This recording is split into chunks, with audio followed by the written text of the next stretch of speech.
love to lose a little more belly fat, right? Ain't nothing wrong with that. I guarantee to probably 99.9% if not all of you. So how the hell do we do that? And if you don't want to watch this whole video, we're going to talk about a very unique hormone involved in fat loss today. But if you don't want to watch the rest of this video, remember the key is keeping insulin levels low.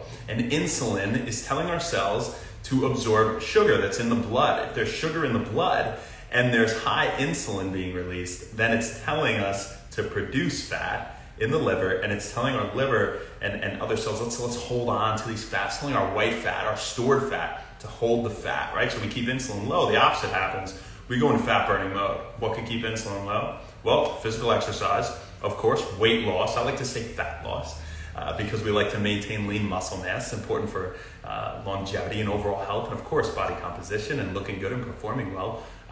But nonetheless, by the book, we have physical exercise, we have weight loss, eating a lot of protein, eating a lot of healthy fats, and fiber, right? And that's one reason the only two things I count every day are grams of protein and grams of fiber. So if that's what you want out of the video, you got it. You don't have to watch the rest. But for those of you science nerds out there, and those of you curious as to what weird hormone we're going to talk about that you typically don't hear of, it's adiponectin.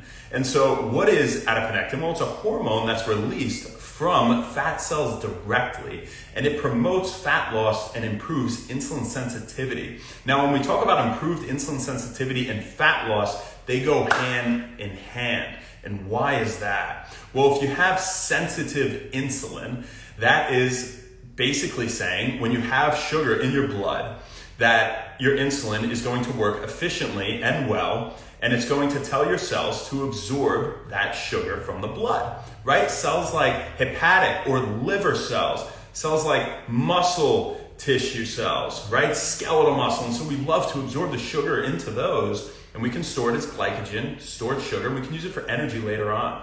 But what if you have low insulin sensitivity? Insulin's not sensitive to all that sugar in the blood. It's not opening up the cells in your muscles or your liver to quite the same degree to absorb it and use it for energy or store it for energy later. It's actually making you produce fat. It's being converted into fat and stored fat, right? And so again, we want to keep insulin low, and we want improved insulin sensitivity. And adiponectin improves insulin sensitivity and hence promotes fat loss. So wait a minute, Shane. You telling me that if somebody's got a lot of fat cells, they're producing a lot of adiponectin? Yes, but not the kind of fat you think of.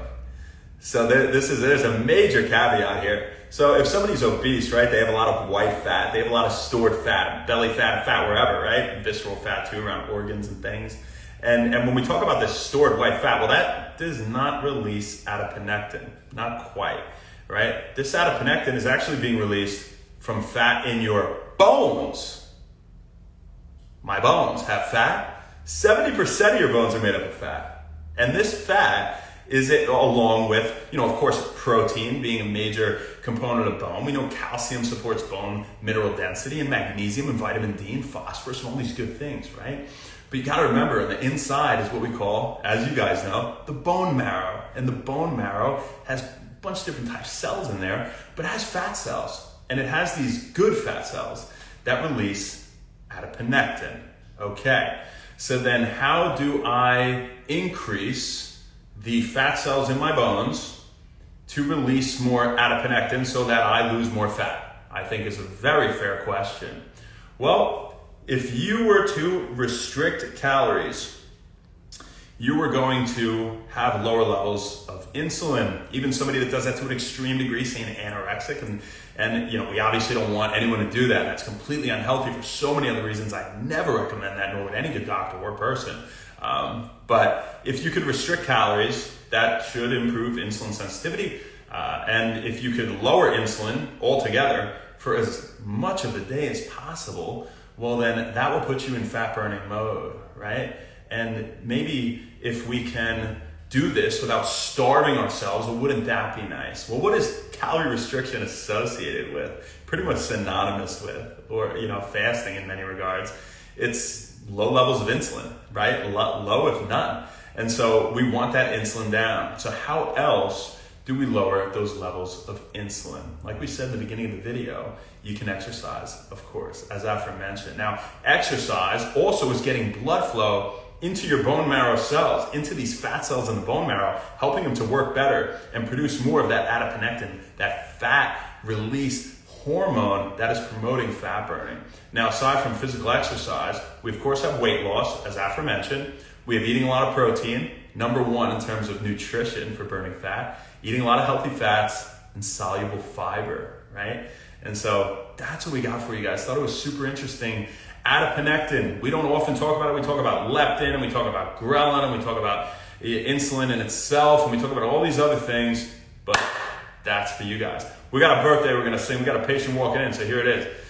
It's from Mike St. Clair, absolute beast. Happy birthday to you. Happy birthday, walking in right now to you. Good thing she's taking her time.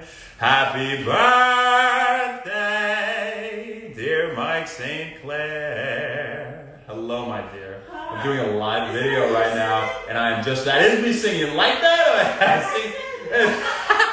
gotta sing to you more often. Keep you coming back, you know? Happy birthday to you. So many more. Instead of saying what's up to everybody, I love you, man. I see you on there. I love you guys. Be some niece. I'm sure you're on here too, Mr. Dave. You have a fantastic rest of your day. That's all we got for you folks. Gonna go treat a great patient. We'll see you tomorrow. Not sure where, not sure when, but we'll see you then. Have an amazing day. Thank you. Happy One Wellness. Sorry, yeah.